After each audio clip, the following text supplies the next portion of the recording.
I wasn't fired. That would have been too obvious, too messy, too human. No, what happened to me was colder than that. I was erased, quietly. One meeting at a time, one login removed, one client update rerouted behind a soft smile.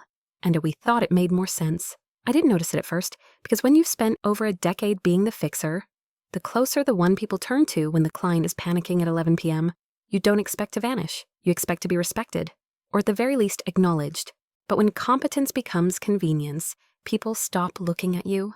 They look through you. Until someone younger, cheaper, shinier shows up, and suddenly you're outdated. Let me rewind. My name is Danielle Shaw. I'm 44. I spent the last 11 years at a boutique branding firm in Vancouver called Forge and East. Not a massive agency, but solid, nimble, respected. I wasn't a headline grabber. I didn't post wins on LinkedIn or brag in Slack. I built relationships, quietly, efficiently, especially with one account, Alderis Tech, a high-growth enterprise client in AI logistics, high risk, high stress, high reward. But I understood them, their pressure points, their chaos, their paranoia. I didn't just manage the account, I was the reason it stayed. When they were on fire, I was the extinguisher. When their CMO changed 3 times, I rebuilt the rapport. When deadlines imploded, I worked weekends to make it invisible to them. I made the impossible look routine. So when I sent a formal compensation proposal earlier this year, clean data-backed professional, I wasn't asking for applause. I was asking for alignment, for fairness. I hit send at 9:12 a.m. on a Monday, and then nothing. Not a thank you, not a let's discuss, just air. At first I told myself it was a busy week, quarter close maybe. Our new managing director, Evan Vale, had only been in place a few months. Transition time, I thought. But after 2 weeks, I checked the email, unread, no response, no follow-up, no mention, just radio silence as if I hadn't spoken at all. And that silence, it wasn't passive, it was precise, it was a message. Because a few days later, I logged into our project dashboard and noticed a new lead assigned to Alderis Chloe, a new strategist barely a year into the job. Not to replace me officially. Oh no, that would have been too honest. Just looped in more as a learning opportunity. Then Chloe started responding to Alderis's queries in threads I wasn't included in. Then she led a call my call with their product team. And one Monday, I walked into our team sync to see her sitting at the front of the room screen, sharing my presentation deck, a deck I built. A framework she didn't even know how to pronounce 6 months ago. Evan didn't blink. Just said Chloe's taking point today. She's got great energy. I nodded, found a seat in the back, took notes because I already knew. I wasn't being overlooked. I was being overwritten. And not sloppily, strategically. You'd think I would have cracked, but I didn't. I didn't cry. I didn't rage. That's not how I respond. I observe, I adjust. And when the time comes, I strike quietly, precisely, just like they did. That day, watching Chloe pitch my work, hearing Evan praise her fresh perspective while ignoring the woman who built the damn framework, I felt something settle in me. Not bitterness, clarity. If they were going to write me out of the script, fine, but they'd learn that cutting me quietly doesn't mean I walk away quietly. You'd be amazed how quickly a workplace forgets your existence when they've decided you're no longer part of the plan. The shift started subtly. My name began disappearing from shared docs. I stopped being CC'd on progress updates. Campaign briefs I used to oversee got funneled through Chloe. She wasn't malicious, just ambitious green and too eager to realize she was being used. I'd walk past meeting rooms and see slides I'd written projected on the screen without my name. Chloe would fumble through pitches, quoting things I'd once said verbatim. Sometimes she'd even get the context wrong, but no one corrected her. Evan would just nod thoughtfully, like her half-formed ideas were strokes of brilliance. There was no formal demotion, no HR memo. That's what made it so clean, so deniable. Oh, it's just a phase shift. We're diversifying leadership. You're still incredibly valued, Danielle. But I knew better. It wasn't restructuring, it was replacement. By the end of that quarter, I had lost not just Alderis, but also 2 other long-standing clients I'd nurtured for years. Not lost in performance, lost in access. I was removed from calls, looped out of updates, reallocated to back-end support roles with no strategy input. The message was loud and clear: stay quiet, stay in the corner, stay out of the way. And I did, on the surface, but not because I'd accepted it, because I was watching. And what I saw was even more pathetic than I imagined. Chloe wasn't ready. Her responses to Alderus were stiff textbook. She overpromised, misquoted key metrics, and when she got overwhelmed, she asked me quietly, via Slack, how to format the report dashboard. I helped, silently, professionally, because I wasn't done yet. I'd spent over a decade cleaning up other people's messes, and I wasn't going to let this one explode yet. But one afternoon, as I reviewed a draft she'd sent to Alderus with my original structure barely masked, Evan dropped by my desk with a smile I now recognized too well. Just wanted to say, thanks, Danielle. You've been really great at supporting the new team members. This kind of quiet leadership, it doesn't go unnoticed. I looked up slowly. Quiet leadership. That was his label for what he'd done. I nodded once, happy to help, but inside I snapped, because that was the moment I realized I wasn't being ignored. I was being domesticated, turned into some quiet, compliant legacy figurehead, too senior to fire, too experienced to promote. Just there, invisible, convenient, disposable. That night, I didn't go home right away. I stayed after hours, lights off, sitting in front of the glowing screen of my laptop. I reread the original compensation proposal I'd sent months ago, still unread. Subject line 2024, Strategic Retention Review Proposal, Danielle Shaw. There it was, my proof, my voice, my work, my worth, never opened, never even dignified with a no. And that's when it hit me. This wasn't just about salary, or Chloe, or Evan. This was about being erased by people who thought I wouldn't notice, or worse, wouldn't fight back. But here's what they forgot: I didn't build my reputation through noise. I built it through results, through execution, through relationships, especially one in particular. Alderus. I opened our archived email threads, over 4,000 messages. From brand crisis calls to late-night campaign approvals. From annual strategy decks to a random "thanks for pulling this off. You saved our launch" from their VP of Ops. And then I found it. An email from 6 months ago. Buried in a thread. Short, easy to miss. If you ever feel this agency no longer sees you, Danielle, give me a call. Seriously, don't let them waste your time. It was signed Caroline Hale VP, Strategy, Alderus Tech. I stared at the screen, read it again, and again. It was like someone had tossed me a rope while I was drowning and I hadn't even known how deep under I'd sunk. Caroline saw me. She always had, through the noise, the chaos, the politics, and in that moment somewhere, around 11:38 p.m., I realized something else. Maybe I'd stayed too long. Not because I was weak, but because I believed loyalty was currency. Turns out it's not. At least not at Forge and East, but I wasn't going to run, not yet. I had leverage now, and leverage is power. The next morning I came in early, logged in, downloaded my full campaign archive. Every presentation, every measurable result, every email thread that proved the client wins were rooted in my strategies. I didn't take anything proprietary. I didn't breach confidentiality. I simply gathered my truth. Because when the time came, I wasn't just going to walk out quietly. I was going to make sure they finally understood who they tried to erase. The funny thing about public humiliation is how quiet it actually is.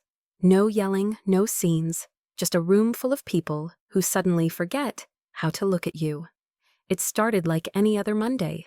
Gray skies, bad coffee, a calendar invite that didn't make sense.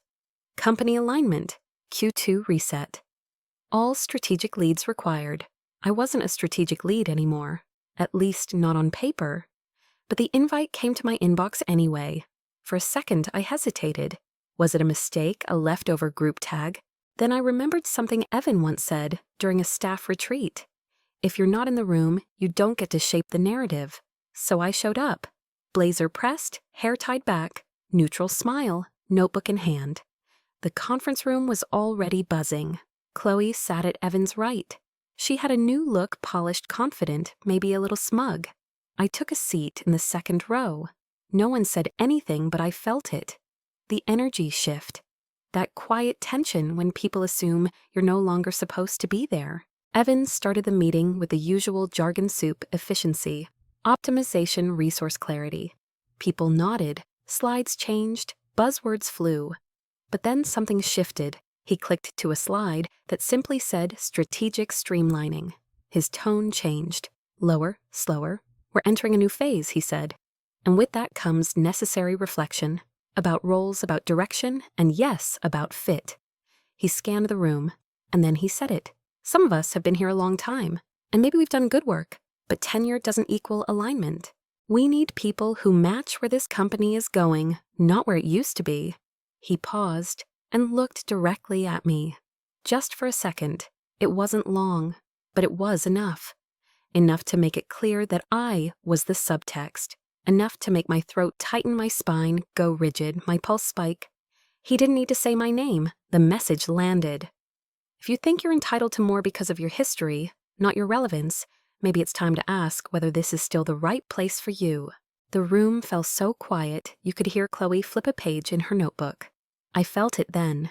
Not just embarrassment, shame. The hot, nauseating kind that spreads from your chest to your fingertips.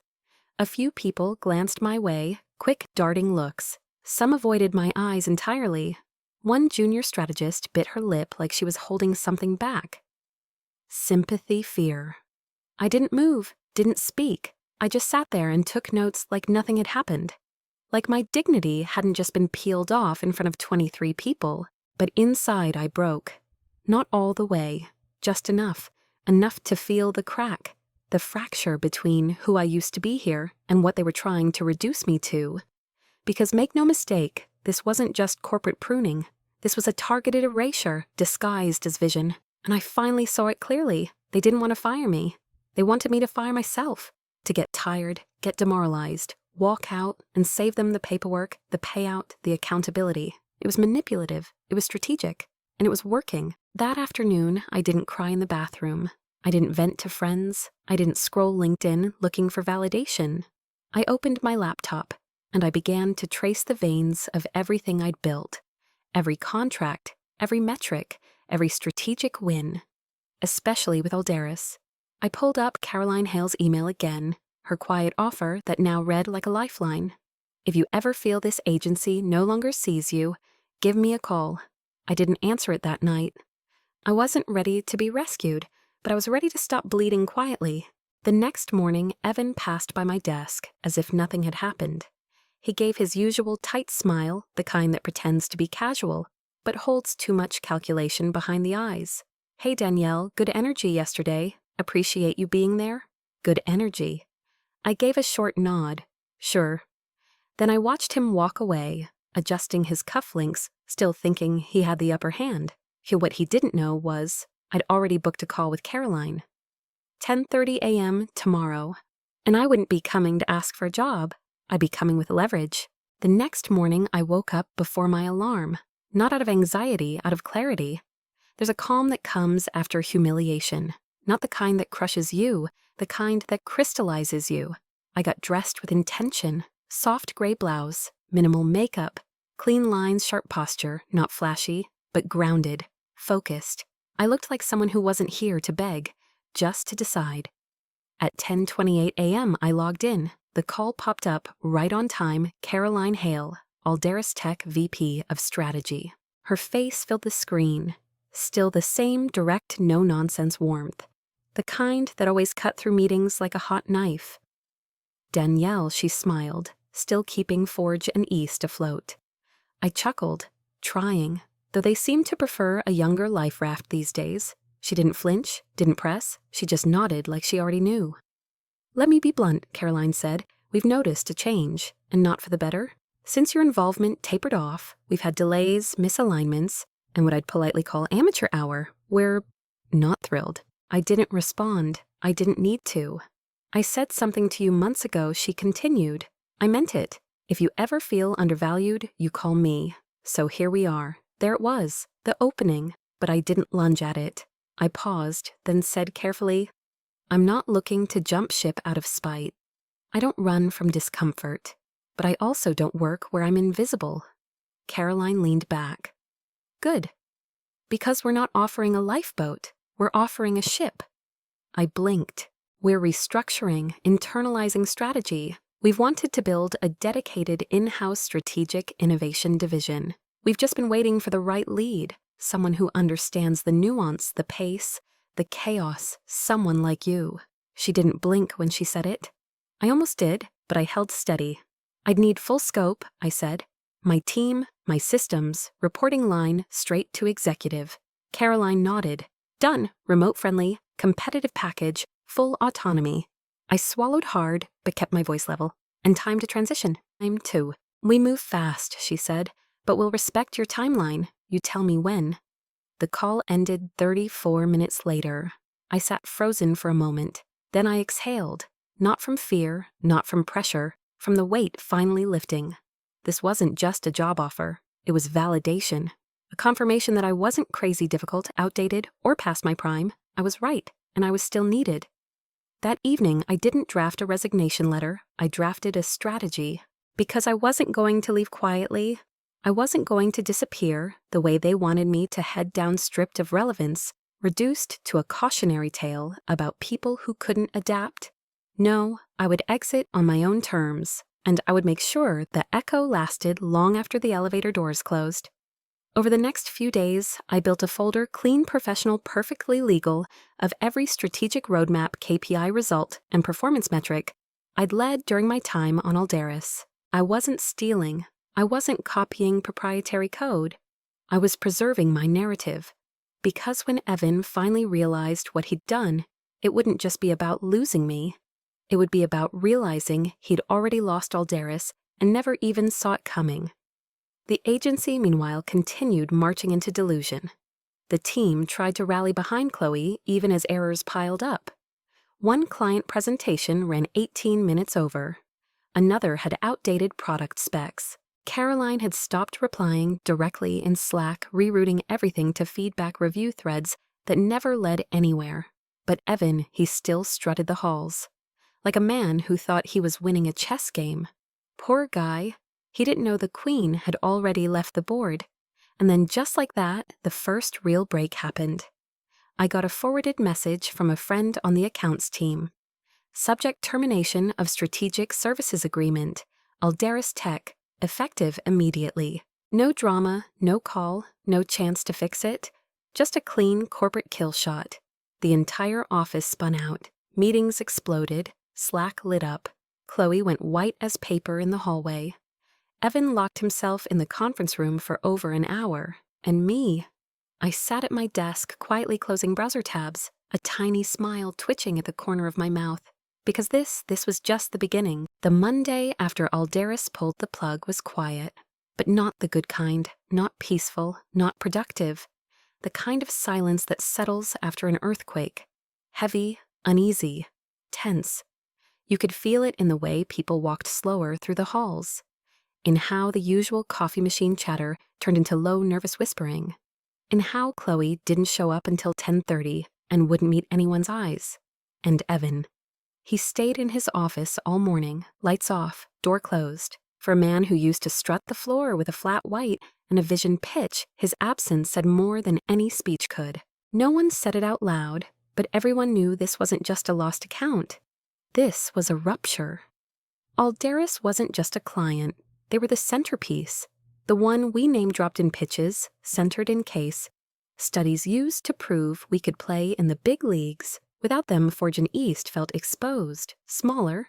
And me, I was still at my desk, typing, calm, focused, while the agency's confidence leaked out like a slow puncture. Funny how they'd worked so hard to erase me, and now I was the only one who looked like I still belonged.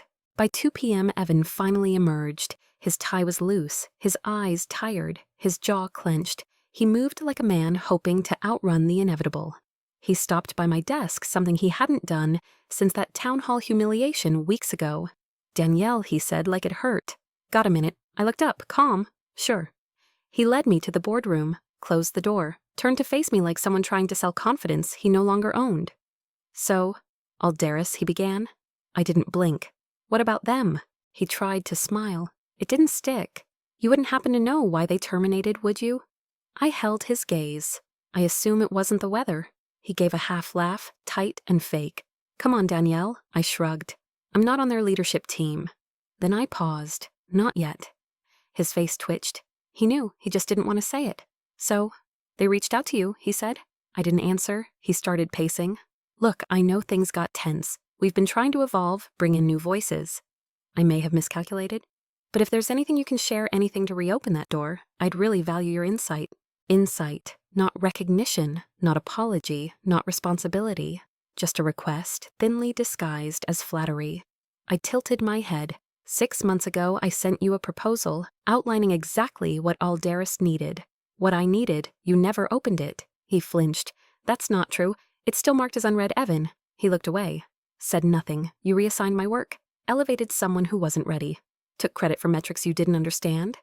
And when I stopped being useful on paper, you let me fade into the background like office furniture. He swallowed.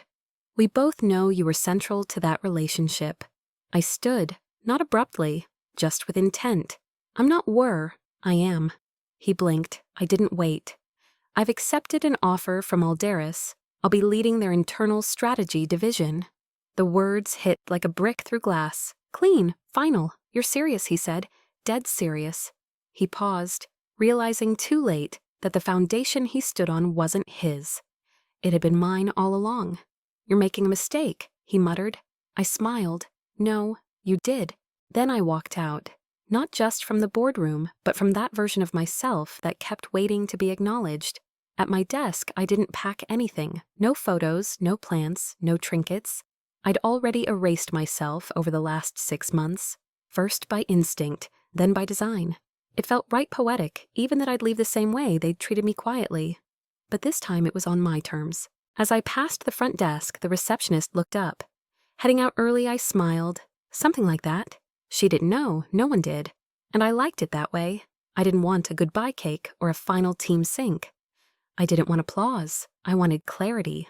I wanted impact, and I'd already made it. The next morning, I logged in from my new desk. Alderis, new laptop, new email, danielle.shawmalderisinnovation.com. The welcome message read, "We're thrilled to have you.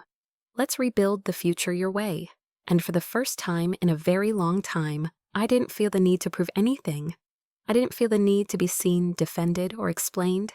I just felt one thing, power. The first thing I noticed when I joined Alderis wasn't the salary or the sleek onboarding deck or the new MacBook waiting on my desk. It was the tone. Every email had my name spelled correctly. Every calendar invite included me as the lead, not as a silent backup. Every Slack message started with, "Danielle, what do you think?" For someone who'd spent the last year being sidelined by people who thought experience was a threat, it was disorienting in the best way possible. But I didn't let the comfort lull me. Because I hadn't come here just to be appreciated. I came to build. In 3 weeks, I outlined an entirely new division inside Alderis Strategic Innovation and Client Intelligence. Not just another marketing team, a cross-functional powerhouse designed to audit, optimize, and future-proof every external engagement Alderis relied on. Within 2 days of pitching it to execs, the COO gave me the green light. "Build it your way," he said. "Hire who you trust. Think long-term." And that's when it hit me. This wasn't just a job upgrade. This was a sandbox, a blank canvas, a second act with full authorship. I didn't gloat. That's not my style. But I did reflect. Because while I was quietly assembling my team, drafting hiring plans, and sourcing systems, I was also watching the ripple effects spread from my exit, Forge and East. They weren't doing so well. A friend inside Ops sent me a screenshot of a company-wide memo Q4 forecasts under revision. All non-client expenses frozen. More updates to come. Translation panic. Another friend in HR told me Chloe had been quietly moved to an internal brand support team after 2 more accounts escalated service complaints. And Evan, he'd gone silent on LinkedIn. For a man who used to post weekly, that silence was deafening. But I wasn't done hearing from the outside world. Not by a long shot. Exactly 21 days after I started at Alderis, I got a message on my new work phone. It was from Monica Jensen, CMO of a long-term client I'd once rescued from a disastrous rebrand at Forge in East. "Hey Danielle, just heard you made a move. Congrats. Would love to catch up off record." I met her for coffee that Friday. She didn't waste time. "We've been unimpressed," she said bluntly. "The new team doesn't get our voice. Feels like they're reading scripts." I stayed quiet. She leaned in. "We're considering pulling our Q1 work, unless you're open to consulting." There it was. Not a threat, not flattery, just recognition. And I knew this wouldn't be the last. Within days, 2 more clients reached out, one via email. "You always understood our challenges before we had to explain them. Can we talk?" Another via voicemail. "If you're taking projects, let me know. We're done being babysat by interns." I didn't solicit any of it. I didn't post a thing on social media. No humble brag, no resignation manifesto, no cryptic new beginnings story. I just showed up, and people noticed. Because when your work is real, your reputation follows you, even when you say nothing. Inside Alderis, the culture was shifting. Teams felt more confident, less reactive. Sales cycles tightened, internal bottlenecks cleared. And people started saying things like, "It finally feels like someone's driving this ship again." One afternoon, the COO stopped by my office. He glanced at my whiteboard filled with maps, metrics, and cross-channel plans. He said we were nervous about internalizing strategy. "Big leap. But this what you're building, it's already paying off." I smiled. "That's the goal." He paused, then added, "And if any of your past clients want to follow you in, we wouldn't stop them." I looked at him. Direct, steady. "I'm not making promises," I said, "but I won't stop them either." That night, I sat in my apartment, glass of wine in hand, a quiet playlist humming low. I didn't feel victorious. I felt balanced, because this wasn't revenge. This was realignment, a course correction, long overdue. Forge and East hadn't just underestimated me. They'd taught me the most valuable lesson of my career. When people try to erase your value, your job isn't to scream. It's to build something so undeniable they can't escape the outline you left behind. The thing about ripples is, they don't just move outward. Sometimes they bounce back. It had been just over a month since I walked out of Forge and East. No public fallout. No dramatic LinkedIn post. No viral resignation story. Just absence. And sometimes that's the loudest thing in the room. Internally, Forge was fracturing, not because clients were fleeing, that was already happening in the background. The real chaos came from inside. I started hearing things. A designer I used to work with messaged me out of the blue. "Do you know who's actually running strategy now? Because it sure as hell isn't Chloe." Another friend from accounts told me Slack channels had devolved into passive-aggressive debates. Senior staff were burning out. No one knew who had final say on anything. Even the receptionists who always knew everything had a nickname for the vibe post-Danielle panic. I laughed when I heard it, not out of ego, out of recognition, because I hadn't realized how much I held together until I left and watched it collapse. Meanwhile, at Aldris, we were building, fast. I had just hired 2 former agency colleagues' people. I trusted people who had been overlooked just like I had. I didn't recruit them. I didn't lure them. They came to me. And that I realized was the difference. Forge tried to control loyalty. I created gravity. One day in the middle of reviewing a campaign pipeline, I got a calendar invite, Chloe, 15 mins, personal request. I stared at it. No subject, no description, just her name. The name that not long ago had taken my seat, my account, and let's be honest, my voice. I accepted the call. She joined a minute late. Looked tired. Edges no longer polished. Her usual brightness dulled. "Hi, Danielle," I nodded. "Chloe." She hesitated, then quietly, "I don't know where to start." That caught me off guard. I expected deflection, maybe even denial, but what I saw was uncertainty, maybe even remorse. "I wasn't ready for what they gave me," she said. "I thought I was, but I wasn't. You made it look easy. I didn't realize." She stopped. I waited. Then she added, "I don't want to go back there. And I don't want to compete with you. I just want to learn. Properly this time." That was unexpected. A twist I hadn't written into my own story. But one I respected. Because I wasn't here to gatekeep. I was here to lead. I gave her the name of someone in our industry network, someone who mentored me when I was green. And I ended the call with something I wish someone had said to me. You don't need a title to be taken seriously, but you do need to know when you're being used. That night, I got a call from a recruiter. Forge and East had just lost another key account. Internal turnover was at 35%. Investors were asking questions. And Evan Rumor had it he'd been put on strategic leave. A fancy way to say, we don't know how to fire the guy who ruined everything. I didn't gloat. I didn't need to. Because the truth is, the collapse wasn't my victory. It was just the shadow of the mistake they made when they underestimated quiet power. And me, I didn't just bounce back.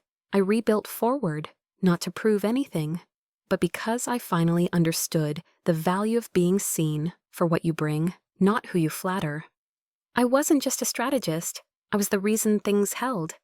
And now I was the one drawing the lines. What stayed with me wasn't the title, not the salary, not even the team I built.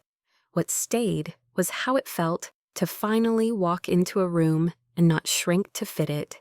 To be heard without raising my voice, to be trusted without begging for it. It took me years to realize this power isn't loud. It's knowing who you are without waiting for someone else to agree. And once you stand in that, really stand in it, no one can push you back into silence. I still remember the version of me who hesitated to ask for a raise, who rewrote her proposal 3 times to sound less demanding, who sat in meetings quietly while someone else got credit for her work. I don't hate her. She got me here, but I'll never be her again. Because once you stop seeking permission to be seen, you start building on your own terms. And that changes everything. Forge and East became a memory. A cautionary tale I didn't need to finish reading. Meanwhile, Alderis became something more than a job. It became proof that I wasn't hard to manage, I was hard to replace, and the people who truly understood value. They never needed a performance deck to recognize it. I share this because I know someone out there is still stuck between the fear of leaving and the fear of staying invisible. So if no one said this to you, yet let me. You are not too much. You are not overreacting. And you do not need to wait it out to earn respect. You just need to remember who you were before they taught you to doubt it. Then act accordingly. That's all I did. And the fallout? It wasn't mine to clean up. Thanks for being here. If this story feels like yours, you're not alone. You're just ahead of the version of you who still thinks she has to earn her seat. You don't. It was always yours.